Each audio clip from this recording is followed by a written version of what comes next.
नाज़रीन मोहतरम, मरकज़ी सरकार की जानिब से पार्लियामेंट में एक बिल पेश की गई है और ये जो बिल है ये वक्फ़ बोर्ड को लेके है, जिसमें ये कहा गया है कि जो वक्फ़ एक्ट 1995 है उसमें अमेंडमेंट्स किए जाए। और ये जो पेशकश है मरकज़ी सरकार की जानिब से की गई है, जिसमें ख़ास तौर पर जो वक्फ़ एक्ट 1995 है उसका नाम बदलने की पेशकश की गई है और इसका जो नाम है unified Waqf management empowerment efficiency and development act 1995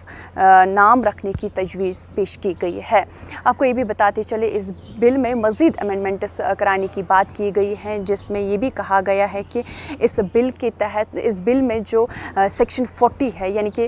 Waqf act 1995 में जो सेक्शन 40 है उसको ख़त्म किया जाए, क्योंकि इस सेक्शन 40 के तहत जो वक्फ़ बोर्ड है उसको खुसूसी इख्तियारात हासिल थे, उन खुसूसी इख्तियारात को ख़त्म कराने की बात की गई है और ऐसे में इस सेक्शन 40 को हटाने की भी बात की गई है। एक और तजवीज़ पेश की गई है जिसमें ये कहा गया है जो सेंट्रल वक्फ़ काउंसिल है या जो स्टेट वक्फ़ बोर्ड है, उनमें जो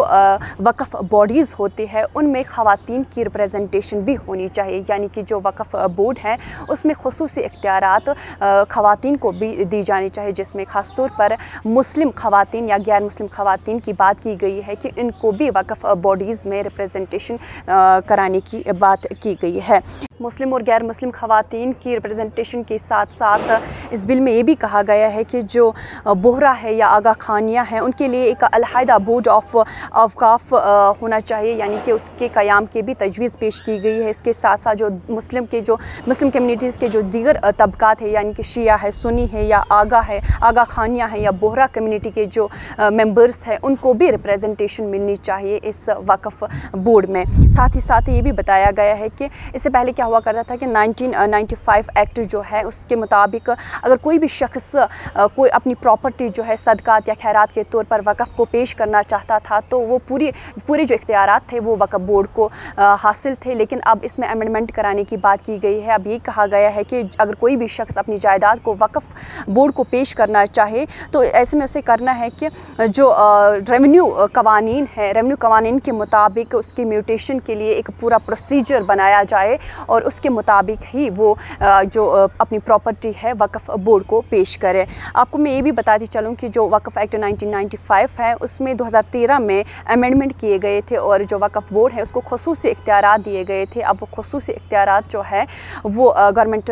मरकज़ी सरकार जो है वो इस इख्तियारात को वापस लेना चाहते हैं और इन तब्दीलियों से जो all India Muslim personal law board है वो इस बिल की सख्त मुखालफत कर रहे हैं। साथ ही साथ उनका ये कहना है कि ये जो मरकज़ी सरकार दलील दे रहे हैं इससे यही लग रहा है कि जो वक्फ़ का अमलाक है वो मरकज़ी सरकार जो है हड़प करना चाहता है, जिस वजह से जो ये तब्दीलियां हैं वो कराने की बात कर रहे हैं। इस पर उन्होंने और ज़ोर देते हुए ये भी कहा है कि जो वक्फ़ की जायदादें हैं वो मजहबी तौर तरीके से खैरात में दी जाती है, यानी कि कोई अगर शख्स अपनी खैरात जो है या सदकात ज़कात के तौर पर अपनी जो प्रॉपर्टी है वो वक्फ़ को पेश करना चाहता है, अब जो मरकज़ी सरकार है वो इस प्रॉपर्टी को हड़पना चाहता है, जिसके चलते अगर देखा जाए जो अपोजिशन लीडरान है, जो अपोजिशन पार्टीज़ है या मुस्लिम कम्युनिटीज़ के जो लोग हैं वो इस चीज़ को लेके काफ़ी ज़्यादा जो मुखालफत कर रहे हैं इस बिल की, यानी कि जिस तरह मैंने पहले भी कहा कि all India Muslim personal law board इस बिल की मुखालफत कर रहे हैं, साथ ही साथ दीगर जो कम्युनिटीज़ है मुस्लिम कम्युनिटीज़ वो भी इस बिल की सख्त मुखालफत कर रहे हैं।